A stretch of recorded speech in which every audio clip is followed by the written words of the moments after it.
Hey there, let's talk about how to apply emotional IDEANCE process. Step 3, explore options to supersize and grow your business.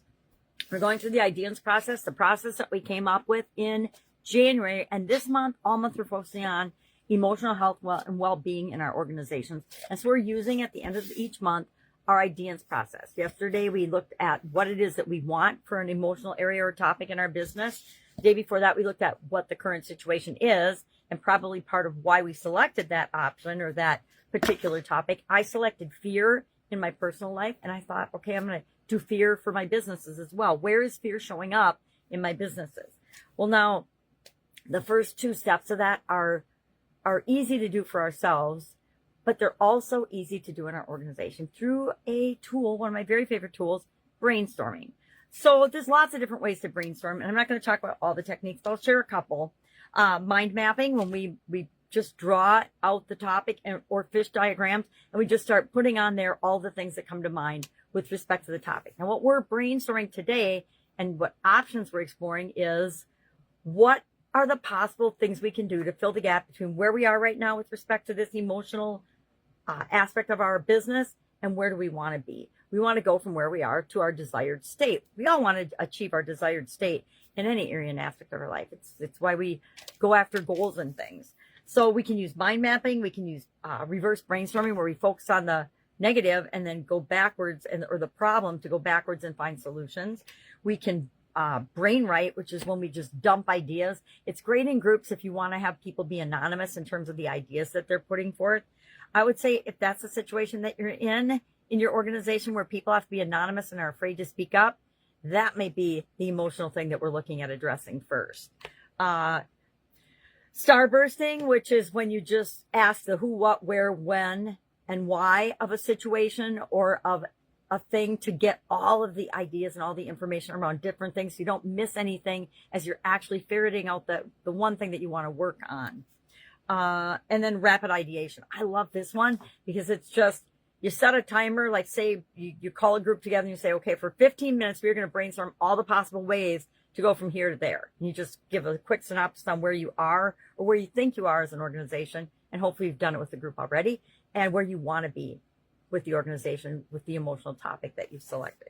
And then we're going to keep in mind, there's certain guidelines that we follow when we're brainstorming to get better results. First and foremost, we want to go for quantity, not quality. We just want everybody blasting out as many ideas as they possibly can. We want to defer judgment and not judge any of those ideas as they're being thrown out. We just want to capture them. Nowadays with technology, it's really easy. We can just do video, we can do recordings or whatever, and then have somebody take notes later. That way everybody can participate. We want to encourage wild ideas. This is another one of my favorite things about brainstorming. One of the things I've learned over decades of using brainstorming with different groups and on myself and with all kinds of different situations is that the crazier the idea that you begin with, but by the time you then go back and refine these ideas, sometimes it's the crazy, wildest idea that ends up being the one that you choose and gives you the best results because it's so different and thinking outside the box of what normally happens in business and in our industries and our life. It tends to be an industry disruptor, which gives us much more incredible results than if we're just going along with the flow and doing what everybody else is doing. Stay focused on the topic, build on other people's ideas. Brainstorming is all about a kernel of an idea and then everybody piling onto it to make it better and better and better.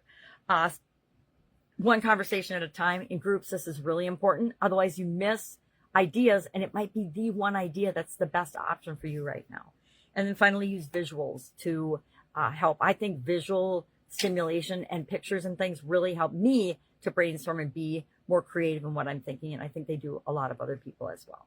So what are we doing today? Today we are brainstorming at least 10. And this is my favorite guideline. It's not really it's my framework for brainstorming. I make myself, especially if I'm just brainstorming on my own, come up with at least 10 possible alternatives when I'm brainstorming.